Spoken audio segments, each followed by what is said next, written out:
Hello. This is just a short video exploring briefly the idea of canon and Warhammer Fantasy and 40k. The canon is the collected, I guess, agreed upon texts, all of the stories, the books, the narratives that go together to form the basis of the universe that we love and enjoy. The lore, the background, the fluff, all of that stuff, the world building that actually is the story, I guess, against which all of our games and the other stories we read are set. It's the backdrop for everything. Now, there's always debates about what is canon and what is not canon and where the boundaries of canonicity lie. I'm interested in this topic because, well, it's always of interest, but right now it came up for me because I'm currently working on a video about Caleb Dark and the lost Chaos God, Malal. Now, that story, I think, is super fascinating. In the early 80s, a comic strip was created that introduced another Chaos God, and that Chaos God was part of the Warhammer Fantasy universe. They were going to be in everything. There were tendrils stretching out into all different kinds of media across the Warhammer Empire as it grew. But because of legal issues, that all changed. And then Malal and his champion Caleb Dark and any other characters and references that appeared within those comics, they were excised from Warhammer Fantasy. They did not make it into 40k, and Games Workshop swore them off, more or less, forever. Now, the reason I find this so interesting is because it lies at the intersection between the business of creating worlds and selling them, and then the sort of creative expression of artists and writers and storytellers, and then us as consumers of those stories, and where things can grab hold of the imagination and grow beyond what was intended by the original creators, and certainly grow beyond what the business may have expected. That is, I think, a super interesting story. It's ended up being much longer than I thought it would, and that is why it's not coming out just yet. Hopefully, it will be on the channel next week. But because of that, it just got me thinking about that age-old debate about the canon and what is true in 40k, what is true in Warhammer, in the stories. Now, this is a debate that there's really no correct answer to, but I have an opinion about it, and that is what I thought I would take a second to just briefly talk about. Now, I think there are some folks who would love for there to be a cast iron, plasteel, set in warpstone version of the truth, an Imperial Creed that is the canon for 40k or for Warhammer Fantasy. This is what is true, and this is what is not. That's the basis of a lot of the debates that we see, especially online, but they've always existed. Whether that character was still relevant, whether that book still meant anything. And I think it's understandable where that impulse comes from to try and define those specifics. But I also think it's kind of unhelpful overall, because these things evolve and change constantly. There is never a real truth, or at least the truth only lasts as long as there is a gap between products being released, because every single new product changes the universe just a little bit. This character that didn't previously exist, well, now they do. This unit, this faction, this game, it all changes the universe in which it's set. And the malleability of those universes is what makes them so amazing.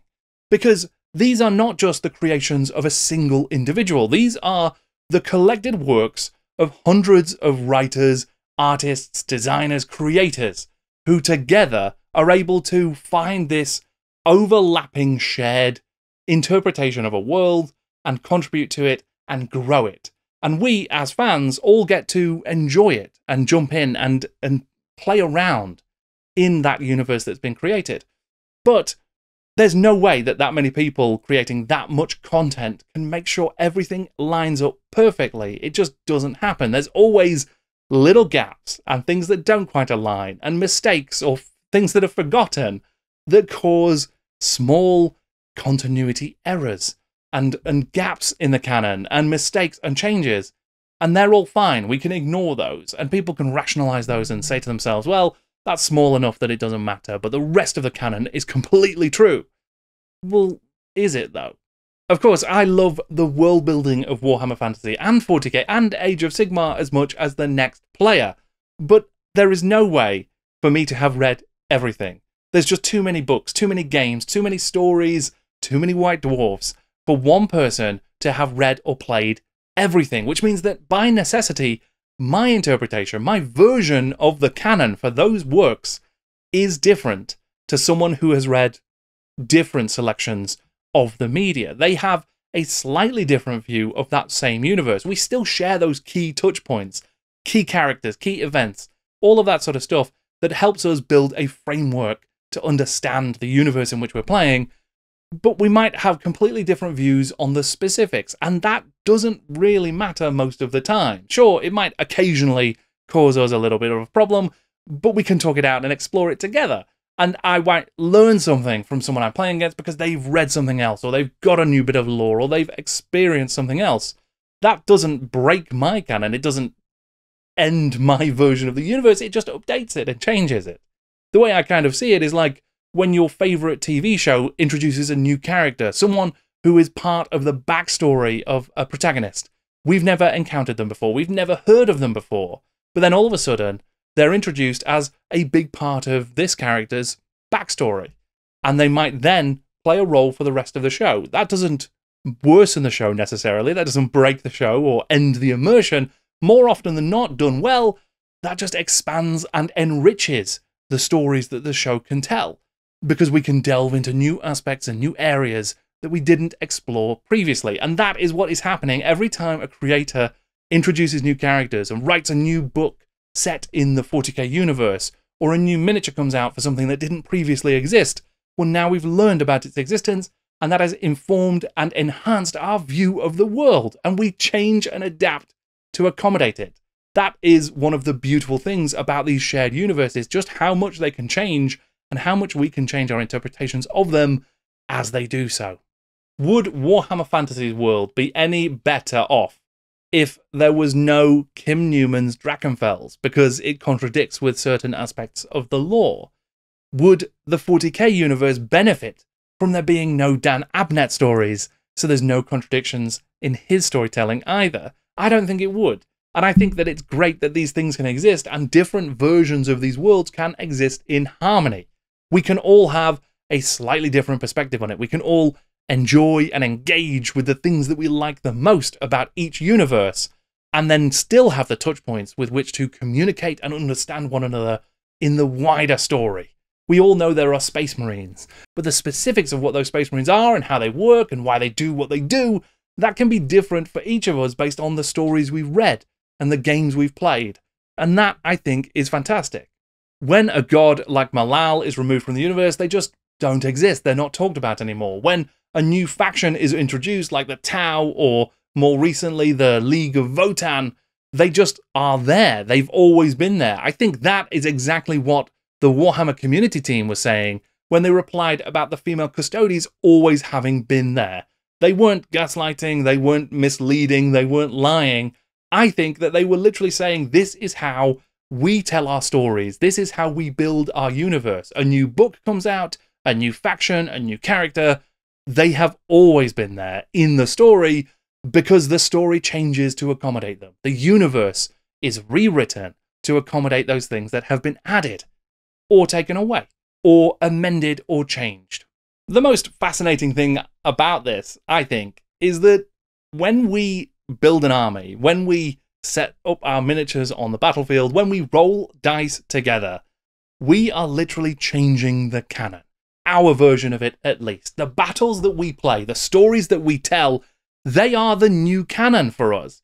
Because otherwise, why would we play them? We are telling these stories together across the battlefield, across the tabletop, and building our own version of events. Even if you were to play historical games from the past of Warhammer Fantasy, or from the Horus Heresy, or any other part of the games, then you are not recreating perfectly anything that's happened. You cannot. It's impossible to recreate perfectly on the tabletop something that's happened in a story.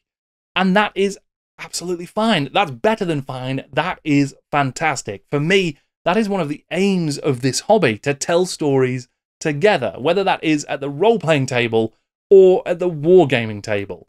The battles we fight are the stories we tell. Personally, I think that that is the crux of this whole thing. Headcanon is the most important part of it. That is our version of events, our interpretation, based on the things we've read, the stories we've heard, the conversations we've had with friends, the facts that we remember, the characters that we've encountered, and the games that we have played. All of that together builds a version of the Warhammer Fantasy universe, or 40k, or Age of Sigmar that's unique to us. Only we have experienced and interpreted the things we have in that way. And that, I think, is magical, actually, because we all get to have our own version of these universes, but we understand one another's. They just aren't specifically, exactly, precisely the same. And that is okay. It's fine. There doesn't have to be a battle in the streets about the specifics of a given story, whether this is canon or that is canon, whether this error was intentional or not. Ultimately, it doesn't matter because it doesn't change our version of those universes.